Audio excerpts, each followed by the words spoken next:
ये है सरसों का तेल, लहसुन और अजवाइन का एक मिक्स बना के मसाज करना। आपको इसके लिए क्या करना है, 1/4 कप सरसों का तेल ले लीजिए, 3 से 4 लहसुन के टुकड़े ले लीजिए और थोड़ा सा आधा चम्मच आप अजवाइन ले लीजिए। सबसे पहले सरसों के तेल को गैस पे गरम कर लीजिए। जब वो हल्का गरम हो जाए उसमें आप लहसुन डाल दें। लहसुन जब व्हाइट से ब्राउनिश होने लगे उसी टाइम पे आप उसमें अजवाइन डाल दें।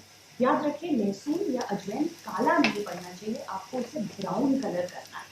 जब ये हो जाए तो आप उसको गैस से बंद कर दें। ये ऑयल जब थोड़ा सा हल्का ठंडा हो जाए, गरम आपने अपने बच्चे पे नहीं लगाना है